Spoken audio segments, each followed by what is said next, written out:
नमस्ते दोस्तों, आपका स्वागत है अंश नॉलेज टीवी के यूट्यूब चैनल पे। आज हम बात करेंगे मैगी और स्वास्थ्य के बारे में। क्या मैगी खाने से हमें कोई नुकसान होता है या ये सिर्फ भ्रम है? आइए इस वीडियो में भ्रम और तथ्यों की व्याख्या करते हैं। नमस्कार दोस्तों, मैं अंश शर्मा आपका स्वागत करता हूँ इस नए वीडियो में। क्या आप जानते हैं कि मैगी के बारे में कुछ गलतफहमियाँ भी हैं? आज हम उन गलतफहमियों को दूर करके मैगी और स्वास्थ्य के रिश्ते की व्याख्या करेंगे। लोगों का सबसे पहला भ्रम ये है कि मैगी में बहुत ज़्यादा एमएसजी होता है।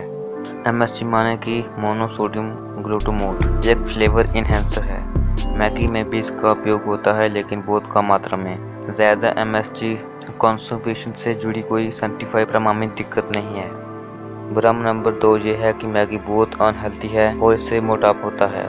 मैगी में कैलोरीन कंटेंट स्थिर है और इसमें कार्बोहाइड्रेट और फैट्स मिलते हैं, लेकिन इसका मतलब ये नहीं है कि वो बिल्कुल अनहेल्दी है। आप मैगी में न्यूट्रिशन ऐड कर सकते हो, जैसे सब्जियां, प्रोटीन रिच इंग्रेडिएंट्स और फाइबर वाले तरीकों जोड़ सकते हैं। भ्रम नंबर 3 ये है, लोग सोचते हैं कि मैदा की क्वालिटी खराब होती है जिससे मैगी बनती है।